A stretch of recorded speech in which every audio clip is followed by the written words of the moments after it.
بسم اللہ الرحمن الرحیم۔ السلام علیکم۔ زنا بہت بڑا گناہ ہے۔ قرآن و حدیث میں زنا کی سخت مذمت بیان کی گئی ہے اور زنا کرنے والوں کے بارے میں سخت وعید نازل ہوئی ہیں۔ حدیث مبارک میں ہے، ساتوں آسمان اور ساتوں زمینیں شادی شدہ زنا کار پر لعنت کرتی ہیں، اور جہنم میں ایسے لوگوں کی شرم گاہوں سے ایسی سخت بدبو پھیلے گی جس سے اہل جہنم بھی پریشان ہوں گے، اور آگ کے عذاب کے ساتھ ان کی رسوائی جہنم میں ہوتی رہے گی۔ حضرت ابو ہریرہ رضی اللہ تعالیٰ عنہ فرماتے ہیں کہ رسول اللہ صلی اللہ علیہ وآلہ وسلم نے فرمایا، زنا کرنے والا زنا کرتے وقت مومن نہیں رہتا، چوری کرنے والا چوری کرنے کے وقت مومن نہیں رہتا، اور شراب پینے کے وقت مومن نہیں رہتا۔ حضرت ابو امامہ رضی اللہ تعالیٰ عنہ سے مروی ہے کہ ایک نوجوان نبی کریم صلی اللہ علیہ وآلہ وسلم کی خدمت میں حاضر ہوا اور کہنے لگا، مجھے زنا کرنے کی اجازت دے دیجیے۔ لوگ اس کی طرف متوجہ ہو کر اسے ڈانٹنے لگے اور اسے پیچھے ہٹانے لگے، لیکن نبی کریم صلی اللہ علیہ وآلہ وسلم نے اس سے فرمایا، میرے قریب آ جاؤ۔ وہ نبی کریم صلی اللہ علیہ وآلہ وسلم کے قریب بیٹھ گیا۔ نبی کریم صلی اللہ علیہ وآلہ وسلم نے اس سے پوچھا، کیا تم اپنی والدہ کے حق میں بدکاری کو پسند کرو گے؟ اس نے کہا، اللہ کی قسم نہیں، میں آپ پر قربان جاؤں۔ نبی کریم صلی اللہ علیہ وآلہ وسلم نے فرمایا، لوگ بھی اسے اپنی بیٹی کے لیے پسند نہیں کرتے۔ پھر پوچھا، کیا تم اپنی بہن کے حق میں بدکاری کو پسند کرو گے؟ اس نے کہا، نہیں۔ آپ صلی اللہ علیہ وآلہ وسلم نے فرمایا، لوگ بھی اسے اپنی بہن کے لیے پسند نہیں کرتے۔ پھر نبی کریم صلی اللہ علیہ وآلہ وسلم نے اپنا دست مبارک اس کے جسم پر رکھا اور دعا کی کہ اے اللہ، اس کے گناہ معاف فرما، اس کے دل کو پاک فرما اور اس کی شرمگاہ کی حفاظت فرما۔ راوی کہتے ہیں، اس کے بعد نوجوان نے کسی کی طرف توجہ بھی نہیں کی، اور اللہ تعالیٰ کا نافرمان دنیا آخرت میں کہیں چین و سکون نہیں پا سکتا۔ گناہ کرنے والے کی زندگی تلخ کر دی جاتی ہے۔ اللہ تعالیٰ کا ارشاد ہے، جو شخص میری اس نصیحت سے اعراض کرے گا تو اس کے لیے قیامت سے پہلے دنیا میں قہر اور تنگی کا جینا ہوگا۔ دنیا و آخرت میں چین اور سکون پانے کا ایک ہی راستہ ہے کہ اس پالنے والے خالق کی نافرمانی چھوڑ کر اپنی پوری زندگی اطاعت اور فرما برداری میں گزاری جائے۔ حضرت حذیفہ سے مروی ہے کہ نبی کریم صلی اللہ علیہ وآلہ وسلم نے ارشاد فرمایا، اے مسلمانوں، زنا سے بچو، اس لیے کہ اس میں 6 نقصانات ہیں، 3 دنیا میں اور 3 آخرت میں۔ دنیا کے 3 نقصانات یہ ہیں: نمبر 1، زنا کرنے والے کے چہرے کی رونق ختم ہو جانا۔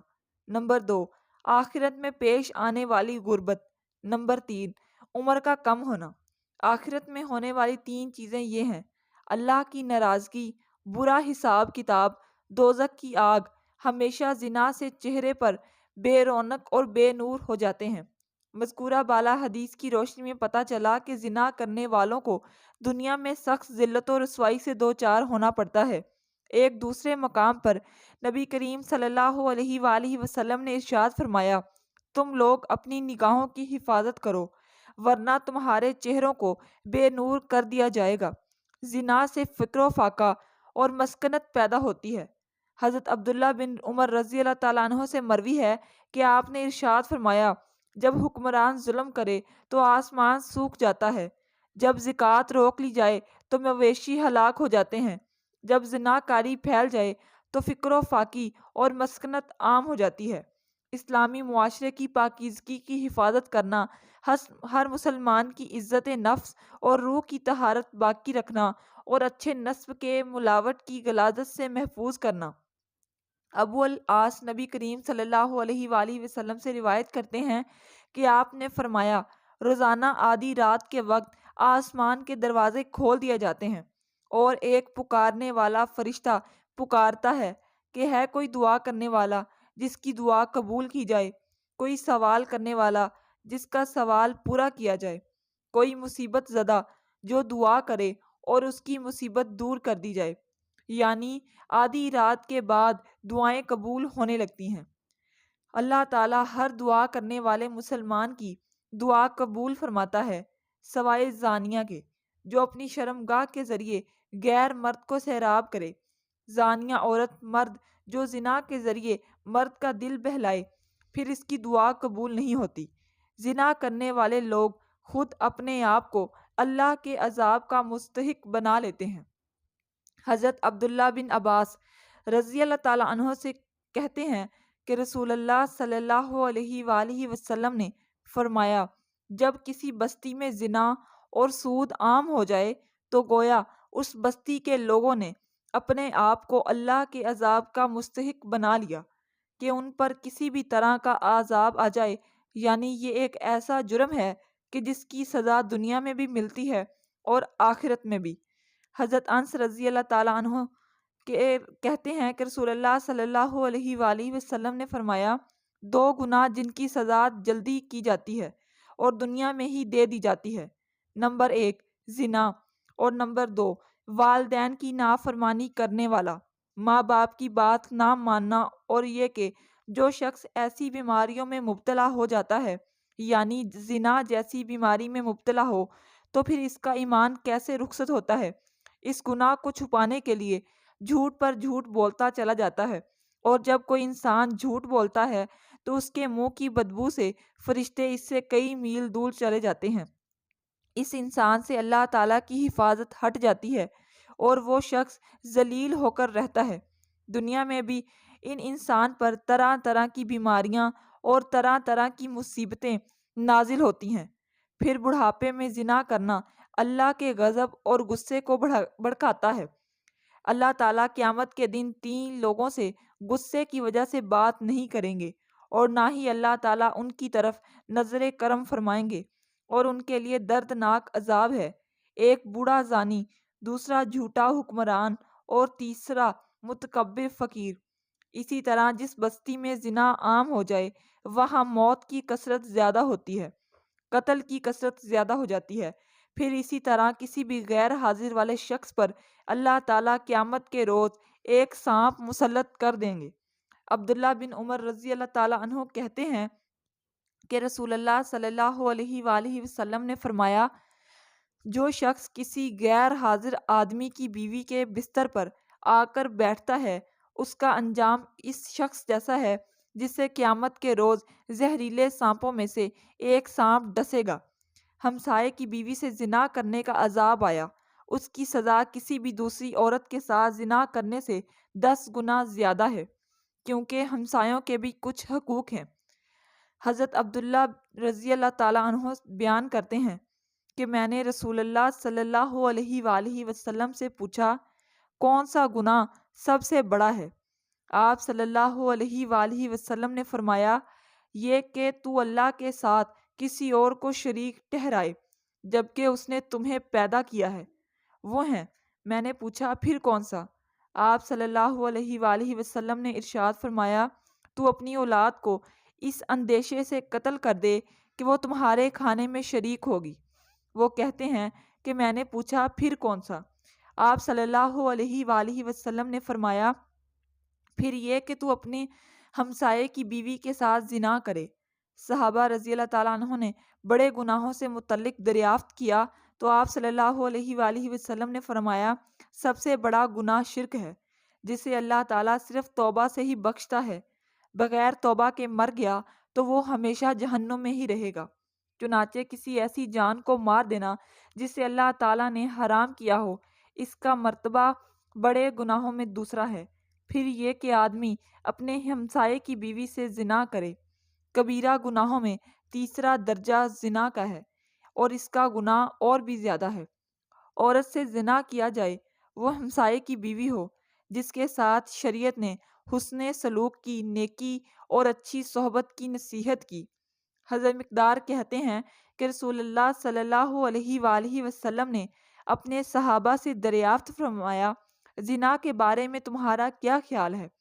صحابہ نے عرض کیا، زنا کو اللہ اور اس کے رسول نے حرام قرار دیا ہے، لہٰذا وہ قیامت تک حرام ہے۔ پھر آپ صلی اللہ علیہ وآلہ وسلم نے فرمایا، اگر ایک آدمی 10 عورتوں کے ساتھ زنا کرے تو یہ گناہ اس سے کم ہے کہ آدمی اپنے ہمسائے کی بیوی سے زنا کرے۔ ہمسائے کی بیوی سے زنا ایک تو حق ہمسائیگی پامال ہوتا ہے، اور اس کے علاوہ کیا وجہ ہے کہ اس کو زیادہ برا کہا گیا ہے؟ اعتماد کا رشتہ ہوتا ہے، ساتھ ساتھ گھر ہوتے ہیں تو سارے راز معلوم ہوتے ہیں، کس دن کون اکیلا ہے، کون گھر میں ہے یا نہیں۔ کیا آپ کو پتہ ہے کہ آخرت میں ایسے شخص کا انجام کیا ہے؟ کسی کو معلوم ہے جو دنیا میں زنا کرتا ہے، قیامت کے دن اس کا انجام کیا ہوتا ہے؟ نبی کریم صلی اللہ علیہ وآلہ وسلم کی حدیث بیان کرتے ہیں، آپ نے فرمایا کہ معراج کے موقع پر جب آپ صلی اللہ علیہ وآلہ وسلم نے جبرائیل علیہ السلام سے پوچھا کہ جو سب سے پہلے مناظر آپ نے مجھے دکھائے، ان میں سب سے پہلے جس شخص پر گزر ہوا اس کے جبڑے، نتنے اور گدی تک لوہے کے آلے سے چیری جا رہے تھے، تو یہ کون تھا؟ بتایا گیا کہ یہ وہ شخص تھا جو صبح کے وقت گھر سے نکلتا، جھوٹی خبریں گھڑتا جو آنن فانن ساری دنیا میں پھیل جاتی، اور ننگے مرد اور عورت جو تندور میں جلتے دیکھے، یعنی دنیا میں زنا کرنے والے مرد اور عورتیں اس تندور کے اندر آگ میں جل رہے تھے۔ اور تیسرا شخص جو خون کی ندی میں غوطے کھا رہا تھا، جس کے منہ میں بار بار پتھر ڈالے جا رہے تھے، یہ وہ شخص تھا جو دنیا میں سود کھاتا تھا۔ نبی کریم صلی اللہ علیہ وآلہ وسلم کی خدمت میں ایک خاتون آئی اور کہنے لگی کہ مجھ سے گناہ ہو گیا ہے اور میرے پیٹ کے اندر ناجائز بچہ ہے۔ آپ نے فرمایا میں کیسے مان لوں، تو نے بدکاری کی ہے۔ اس خاتون میں احساس گناہ بڑا تھا، تو آپ نے فرمایا کہ جاؤ اور بچہ پیدا ہونے کے بعد آنا۔ پھول جیسا بچہ پیدا ہوا تو بچہ گود میں لیے آ گئی۔ یا رسول اب کیا کروں؟ آپ صلی اللہ علیہ وآلہ وسلم نے فرمایا غلطی تیری ہے، بچے کی ہے، واپس جاؤ، اسے دودھ پلاؤ، جب روٹی کھانے لگے تب آ جانا۔ اور صحابہ کرام کہتے ہیں کہ جب 2 سال بعد آئی تو بچے کے ہاتھ میں روٹی کا ٹکڑا تھا، اور جب آئی تو رونے لگی اور کہا کہ اے محبوب خدا صلی اللہ علیہ وآلہ وسلم، ساری رات مجھے نیند نہیں آتی، یہ گناہ چبھتا ہے اور مجھے پریشان کرتا ہے، اور اگر آج مر گئی تو اللہ کی بارگاہ میں کیا جواب دوں گی؟ تو آپ نے فرمایا کہ بچہ ایک صحابی کو دے دو اور اسے کہو کہ اس کی اپنے بچوں کی طرح پرورش کرنا۔ پھر فرمایا کہ اس خاتون کو باہر لے جاؤ اور پتھر مار مار کر سنگسار کر دو، یہاں تک کہ وہ انتقال کر گئی۔ آپ صلی اللہ علیہ وآلہ وسلم نے 2 صحابیات کی ڈیوٹی لگائی اور فرمایا اسے اٹھاؤ اور غسل دو، کفن پہناؤ، اور جب یہ کام ہو گیا تو حکم دیا کہ صفیں سیدھی کرو، میں خود اس کا جنازہ پڑھاؤں گا۔ تو صحابہ رضی اللہ تعالیٰ عنہ نے کہا اے نبی، اس کا جنازہ معاذ اللہ تو میرے پیارے سے کاٹا نہیں، بلکہ آقا نے اس خاتون کو معاشرے سے کاٹا۔ آپ صلی اللہ علیہ وآلہ وسلم نے فرمایا کہ تو نے اس کا گناہ دیکھا ہے مگر اس کا احساس نہیں دیکھا، اس کی توبہ کا انداز نہیں دیکھا، اس کی تڑپ نہیں دیکھی، بارگاہ خدا میں سرخرو ہونے کا جذبہ نہیں دیکھا۔ آپ صلی اللہ علیہ وآلہ وسلم نے فرمایا کہ اس نے اتنی اعلیٰ توبہ کی ہے کہ اگر ساری امت میں بانٹ دوں تو اللہ سب کی بخشش فرما دے۔ ایک نوجوان صحابی جسے ماغزر کے نام سے جانتے تھے، ان کی شادی مدینہ منورہ میں ہوئی تھی۔ ایک دن شیطان نے ان کو بہکایا، ان کو ایک انصار کی لونڈی پر مائل کر دیا اور راہ حق سے ہٹانے کی کوشش کی۔ مائزر شیطان کے جال میں پھنسے اور اس لونڈی کو تنہائی میں لے گئے۔ اب یہ دونوں تھے اور تیسرا ان میں شیطان تھا۔ وہ دونوں بہک گئے اور جوانی کی طغیانی کا شکار ہو گئے۔ جب ماغزر اپنے جرم سے فارغ ہوئے تو شیطان نے اس کا ساتھ چھوڑ دیا۔ اب وہ پھوٹ پھوٹ کر رونے لگے اور اپنے نفس کا محاسبہ کرنے لگے اور اپنے آپ کو ملامت کرنے لگے۔ وہ بے قرار ہو کر آپ صلی اللہ علیہ وآلہ وسلم کی خدمت میں آئے۔ آپ صلی اللہ علیہ وآلہ وسلم کے سامنے کھڑے ہو گئے۔ احساس گناہ اسے تڑپانے لگا، کہنے لگا اے اللہ کے رسول صلی اللہ علیہ وآلہ وسلم، مجھ سے گناہ ہو گیا، یعنی زنا ہو گیا ہے، مجھے پاک کر دیجئے۔ نبی کریم صلی اللہ علیہ وآلہ وسلم نے ان کی طرف سے منہ پھیر لیا اور دوسری جانب آ گئے۔ بولے اے اللہ کے رسول، میں شیطان کے جھانسے میں آ گیا، زنا کر بیٹھا، مجھے پاک کر دیجئے۔ نبی کریم صلی اللہ علیہ وآلہ وسلم نے فرمایا تجھ پر افسوس ہے، واپس چلا جا اور اللہ تعالیٰ سے اپنے گناہ کی معافی مانگ اور توبہ کر لے۔ تھوڑی دیر بعد پھر آ گیا، گناہ کی آگ نے اس کا چین آرام چھین لیا، وہ صبر نہ کر سکا۔ نبی کریم صلی اللہ علیہ وآلہ وسلم نے اس کے بارے میں حکم دیا کہ اسے یہاں سے نکال دو۔ اسے نکال دیا گیا، وہ چوتھی مرتبہ پھر چلا آیا۔ نبی کریم صلی اللہ علیہ وآلہ وسلم نے لوگوں سے پوچھا کیا دیوانہ ہے؟ لوگوں نے کہا اللہ کے رسول ہم تو اس میں کوئی ایسا مرض نہیں پاتے۔ آپ نے فرمایا شاید اس نے شراب پی ہوئی ہے اس لیے ایسی حرکتیں کر رہا ہے۔ ایک آدمی کھڑا ہوا، اس نے مائزر کا منہ سونگھا، اسے شراب کی کوئی بو محسوس نہیں ہوئی۔